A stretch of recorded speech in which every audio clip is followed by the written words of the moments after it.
Hey everybody, it's Dr. Wood, and today we're talking about Chapter 24 with our gastrointestinal disorders. This is a common reason why patients show up to the urgent care, to the ER, things like that, due to abdominal pain, nausea, vomiting, etc. This is probably one of the most common reasons why kids will show up to the ER, peds ER, is mainly due to abdominal pain, right? It could be a UTI, it could be constipation, could be food poisoning, could be lots of different things here. There's a lot of GI disorders patients are come in for. And it's important to know that even though many of our drugs we use for GI disorders are maybe available over the counter, they can still have significant side effects here. So they can cause things like electrolyte imbalances that have been fatal before. They can cause things like drowsiness and blurred vision, etc. And so we'll look at these individually as we get into the specific drug categories. Here's a handy table you can look back at to see which agents are available over the counter versus prescription. So I reference this. It's good for quizzes, tests, things like that for your reference. Now, starting off with drugs used in the mouth, we do know that we have several preparations available that are good for treating oral lesions or things like ulcers and things like that form in the mouth. It's really important to have good oral hygiene because this actually helps to prevent a lot of both local and systemic disease potentially, especially in patients who have, say, for instance, immunocompromisation. Say if they're on chemotherapy, say for instance if they have HIV and they have significant immunosuppression, things like that. Good to know with mouthwashes, though, they do have a high alcohol content, up to like 27%, and hard liquors and things like that, I can see around 40% or so. So you don't want them to be using young kids because they may not know how to spit effectively. They may accidentally swallow it, and you can see some alcohol intoxication there. And most often we'd use these for things like gingivitis, tooth decay, halitosis, or bad breath, things like that.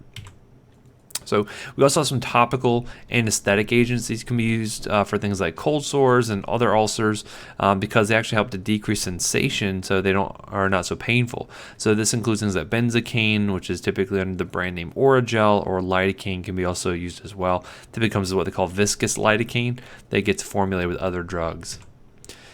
We can also use some fluoride products here that actually helps to prevent dental caries. This could be useful in patients who may not have access to fluoridated water. And so typically when we're administering this separate from those, we recommend not having the patients eat or drink for about 30 minutes or so because that will interfere with how effective the drug is going to be there. Again, be careful, small children, getting too much of this because this can cause issues. You find that fluoride works in our teeth because it binds to calcium. Well, it can do the same thing systemically, and so you can't see hypocalcemia, especially if little kids get into too much of it. So that's something to note there. But again, the reason why we add it is to try to prevent those caries or cavities from forming because it helps strengthen the enamel of the teeth. We also have some oral antifungals that can be used. So things like mycostatin, nystatin, things like that can be used most commonly. And this is typically for candidal infections or candida, the fungal species that causes what we call thrush. Typically, you'll notice this as having white plaques in the back of the mouth. You think about this in patients with immunocompromisation, as I mentioned before, but also patients who are on inhaled steroids for asthma can also get thrush as well. So something to note there. If they're coming as a lozenge, make sure they don't chew them up. They have to suck on them until it's dissolved all the way. That's how it's going to work most effectively. And we typically avoid using this for kids and small children unless we have a specific formulation for them to use. You can also use saliva replacements, which are good for patients who have, say, chronic dry mouth, which can lead to infections and dental caries and things like that. It can also be useful in patients who maybe have cancer or stroke victims. And this can include things like swab sticks or Salivart. Basically, they're trying to replace the saliva that the patient's not producing themselves. In terms of antiviral drugs we have here, now most viruses that are going to be affecting the mouth don't have an actual cure for them. This can include things like herpes and varicella, things like that. And so we call that palliative use when it's not for a cure, it's mainly to manage the symptoms there. And you can either give these systemically or topically. You'll see a lot of topical antivirals being given like acyclovir, whereas something like valacyclovir or Valtrex is taken orally to work systemically to help manage that. It's important to remember to take care not to have contact with the lesions, and that patients may still spread these infections even if they don't have any obvious signs of a flare-up right at that time. Now, things we can use for gastric conditions. Antacids are going to be drugs that will help to neutralize the hydrochloric acid in the stomach. Basically, they will cause an exothermic reaction where they will produce CO2 and water by binding up with the HCl in the stomach. And these are good for treating symptoms of GERD, or basically we have reflux of esophageal fluids, stomach fluids up through the esophagus, which can cause irritation, and for treatment of peptic ulcers, right? Be aware that these will bind with many other medications, and so we recommend either giving other meds an hour before you give an antacid, or say 3 to 4 hours after the antacid, in order to make sure they're going to be able to prevent that binding from occurring. And typically we give these within 2 hours after a meal or so is when you're typically going to see most of those GERD symptoms. And these do work pretty fast because as soon as they hit the HCl, they go ahead and neutralize it immediately. Common ones you'll run into include things like calcium carbonate or Tums, Malox, which is a combination of aluminum and magnesium hydroxide, and then even sodium bicarb or baking soda can also be used as well.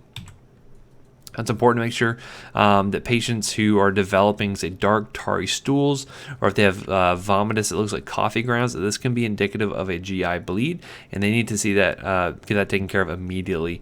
A lot of times they can mask as GERD symptoms, and they may be trying to treat themselves, but really they need to get that taken care of immediately because that GI bleed can be fatal potentially. And again, make sure to separate your medications out, the antacids from other meds, because it could cause binding issues there. Other medications we can use include things like mucosal protectants. So we have a drug called sucralfate, which will coat the stomach and prevent things like HCl and other things from irritating the lining there. It's called Carafate. Very useful medication to prevent GERD-like symptoms, and it's just a good oral sort of protectant. Again, avoid using these other medications because it will bind up and cause impaired absorption. We also have some drugs we can use for ulcers. So most often you're going to find ulcers in the stomach are going to be either caused by NSAID use, like ibuprofen or naproxen, or more often, or less often than that, but the other most common thing is going to be infection from a bacteria called H. pylori. I suggest you go look up the history of the treatment and discovery of H. pylori. It's quite interesting, in which the physician actually, no one believed him that they thought these ulcers were formed by a bacteria, so he basically drank the bacteria, gave himself an ulcer, and then drank antibiotics and treated it. Pretty interesting. Guy got a Nobel Prize off of that, so I would certainly recommend checking that out. But you can use things like amoxicillin, tetracycline, metronidazole, and clarithromycin, some combination, usually 2 of those that you're going to use, and then you'll use that with an H2 blocker. H2 basically means histamine 2 receptor, and so it basically will block excessive secretion of stomach acid, so things like ranitidine and famotidine are most commonly used, and that will help for the antibiotics to work better to actually kill off that bacteria. Other drugs we have include our gastric pump inhibitors. These are otherwise known as PPIs, proton pump inhibitors. They actually block the production of hydrochloric acid altogether. And these are very powerful drugs here, some of which are now available over the counter. And this includes things like omeprazole and then lansoprazole. In terms of prostaglandins, sometimes this drug will be used along with NSAIDs for patients that really need the NSAID, but they also want to prevent stomach issues. And so you can actually give this drug called misoprostol along with an NSAID and actually help prevent peptic ulcers from developing due to that NSAID. Other drugs we can use to treat gastric conditions include antispasmodics and the prokinetic agents. So kind of they're at odds with one another. And so, for instance, if you're having patients with muscle spasm, abdominal cramping, and things like that, you can actually give what we call an antispasmodic, like hyoscyamine or the belladonna alkaloids, and that will help to relax that smooth muscle in the GI tract to prevent cramping from occurring. If anyone's familiar with the term belladonna, where that actually comes from, these are anticholinergic medications, and basically what they do is they block acetylcholine receptors at the muscarinic receptors, or they block acetylcholine at the muscarinic receptors. And so the term belladonna means pretty lady, and so basically back in the day they used to put atropine drops, or some of the alkaloids included in belladonna alkaloids, into the eyes, and it causes mydriasis to occur. So they had these big saucer-looking pupils that apparently people thought looked very attractive at the time. So that's where the term belladonna alkaloids comes from. Nowadays, if I went on a date and I saw someone that had big pupils like that, I would assume they're on some sort of drugs. I might end the date a little early because of that, right? So, times change, certainly, so do certain trends. Anywho, On the other side of that, though, let's say we want to have a prokinetic agent. This actually helps to stimulate peristalsis and can help by moving things along. So this can actually accelerate gastric emptying. It's good for patients who may have some sort of dysmotility issue. Sometimes you'll see this in patients with diabetes where they are not processing food through effectively, and so this is where drugs like metoclopramide or Reglan can come into play here. Sometimes we can replace pancreatic enzyme. This is really important for patients with things like cystic fibrosis and some other conditions.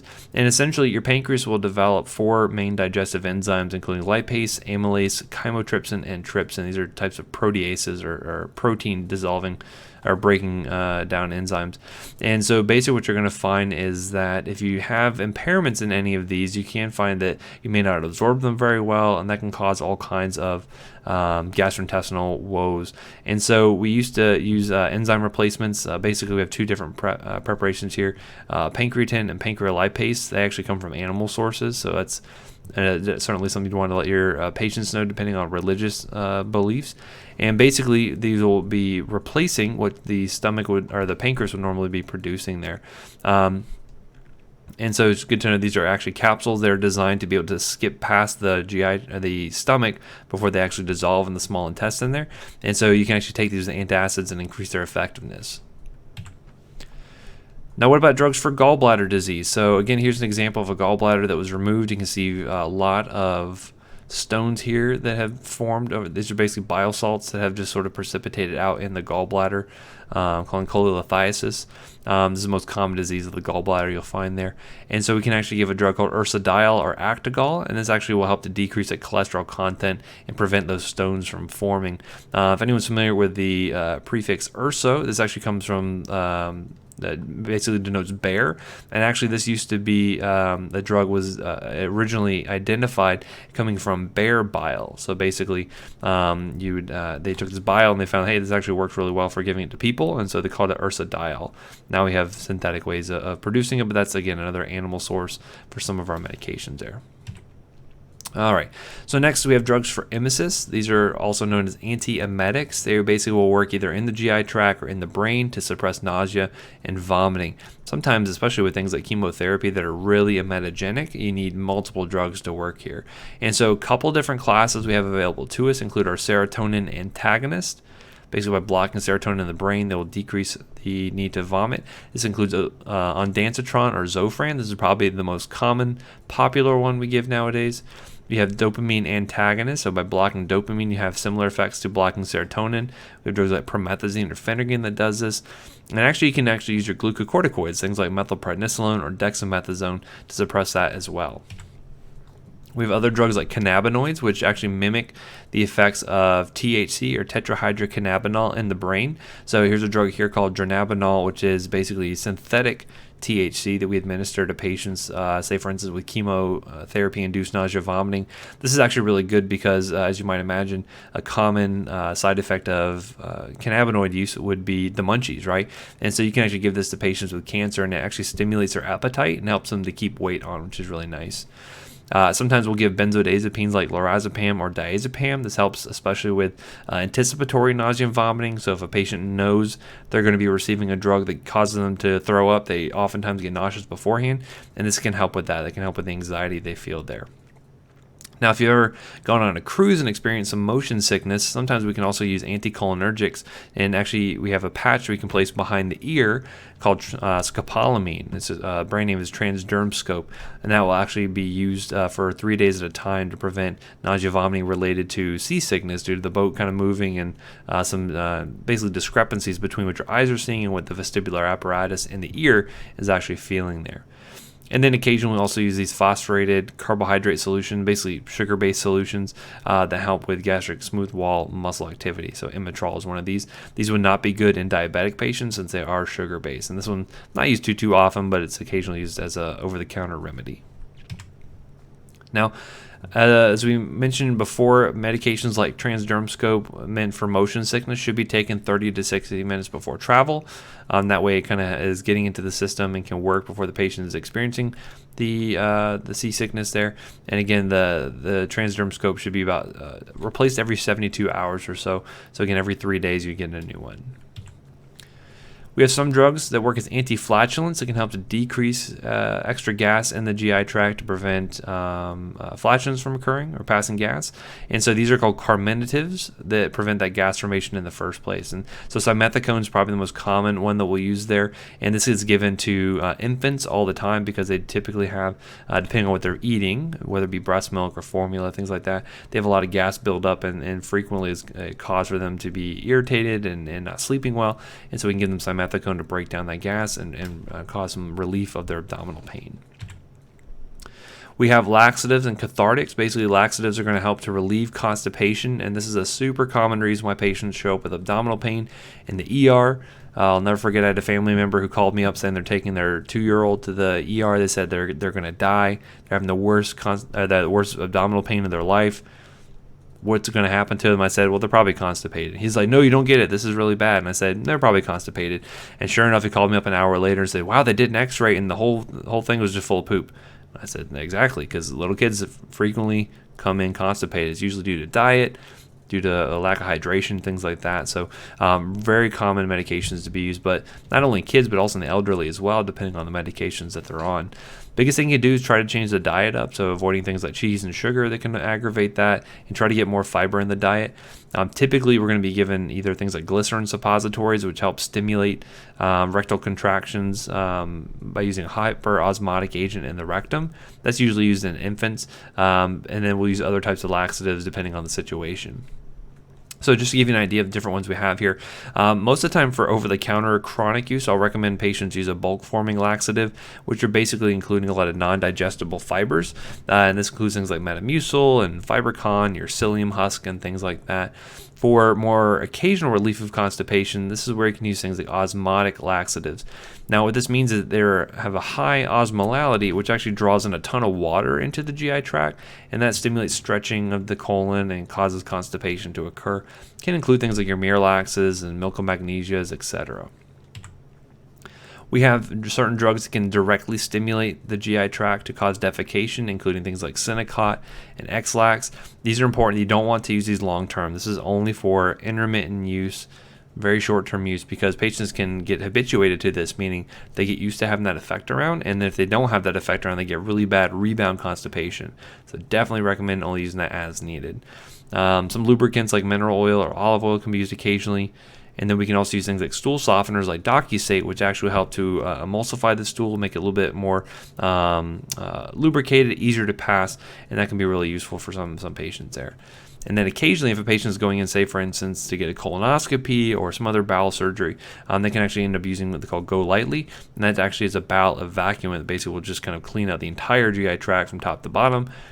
Patients usually don't find it too fun, but basically will be drinking it the night before. That way the colon's cleaned out by the time they'll go in and get their procedure done the next day. Again, it's important to educate patients that be very careful with stimulant laxatives, not to use them too frequently. Some patients may use laxatives inappropriately to try and lose weight, which is inappropriate. So we tell them not to use it for that purposes there. And anytime you're using a bulk forming laxative, drink with a lot of water. It's going to help it to work better and will prevent it from kind of causing abdominal pain in the stomach, as it just kind of sit there, a big brick of fiber essentially. Typically, we don't like them to take osmotic and stimulant laxatives at bedtime because it's going to cause them to get up a lot in the middle of the night, which may lead to falls and things like that. So just be aware of that. Now, in terms of diarrhea, this can typically be caused by too much volume or fluid within the colon there, and so this may be related to indigestion, could be related to infections, all kinds of things like that. And again, in some patients, especially really elderly or especially in kids, if the diarrhea is really severe, this could be a medical emergency just due to dehydration and electrolyte imbalances just within 24 hours. Occasionally, we use anti-diarrheal agents that can help with this. So we have some that are absorbent agents that actually help to absorb toxins or bacteria, and this can include things like Questran or Pepto-Bismol, used most commonly. And then sometimes we'll actually use agents that work on opioid receptors. They only work in the stomach and the GI tract. They actually don't work up in the brain to cause analgesia and euphoria, but they work in the GI tract to slow down peristalsis, to decrease diarrhea, and can include things like loperamide and diphenoxylate most commonly. Again, you'll see that Pepto-Bismol is the drug of choice for a lot of these cases here, but be aware, don't use these in kids less than 16, because Reye syndrome can occur because there is a salicylate contained within Pepto-Bismol. Now, there are a host of autoimmune conditions that can really affect the GI tract, including things like Crohn's disease and ulcerative colitis, and we have several drugs that can be used to help decrease that inflammation. Some of them may be administered as either a suppository or an enema, and it can be dependent on sort of how much of the GI tract is actually being affected there. So, for instance, ulcerative colitis really only affects the colon, whereas Crohn's disease can affect basically from top to bottom, essentially, of the GI tract, right? And so this can include like giving things like salicylates, glucocorticoids, and immunosuppressants, kind of almost similar, some of the same drugs we can also use to treat rheumatoid arthritis that we saw in the previous chapter. So there is some bleed over effects there if you need to suppress that inflammation to try to get that patient's symptoms under control there. But again, you could have a whole nother lecture just on this topic here. But the idea is to try to lower that inflammation and try to get the bowels kind of back to normal habit. Now, we have some anorectal preparations that can be useful for things like hemorrhoids, or these kind of inflamed blood vessels that will then kind of bulge out and cause a lot of discomfort. Typically, you'll find the medications used to treat hemorrhoids include things like anesthetics, like benzocaine, and then they'll typically include a corticosteroid like hydrocortisone, which will help with the swelling and the inflammation. That will help it shrink back down that blood vessel and cause less obstruction and discomfort there. We'll sometimes use things like mineral oil as well that can help to kind of lubricate it, make it a little bit easier. And then we can also use an astringent, which actually helps cause that vessel to sort of kind of cause it to constrict and decrease the swelling. And so this is frequently done with witch hazel. So if you ever see witch hazel pads being used for hemorrhoids, that's what it's being used for, as an astringent. A lot of different forms that are out there, including suppositories, creams, ointments, etc. And so here's just a few that you can run into, including like preparation H. Now remember, preparation A through G all failed terribly, so that's how we end up getting to preparation H. Just kidding. But things like witch hazel pads and things like that are all very helpful for helping reduce the symptoms seen with hemorrhoids. Now, in terms of drugs used to treat obesity, there are not a whole lot that are out there, but one category we have here is called an anorexiant, and the main drug in this category is called phentermine or Adipex, and this is basically a stimulant that causes the patient to basically not feel hungry much anymore, so calorie content goes down unless they end up losing weight. This really needs to be done in conjunction with behavior modification and diet. Otherwise, you're going to find that as soon as they come off the drug, their weight's going to go right back up. And so this is not a great drug because it can cause worsened hypertension in patients who have a history of that. Can cause insomnia and nervousness, so we don't like this. And actually, it's considered a controlled substance by the DEA, so there are more limitations on it prescribing it than there would be if it was just a regular prescription drug. Anyway, so that's it for me. If you have any questions, let me know, and I'll talk to you soon. Thanks a lot. Bye.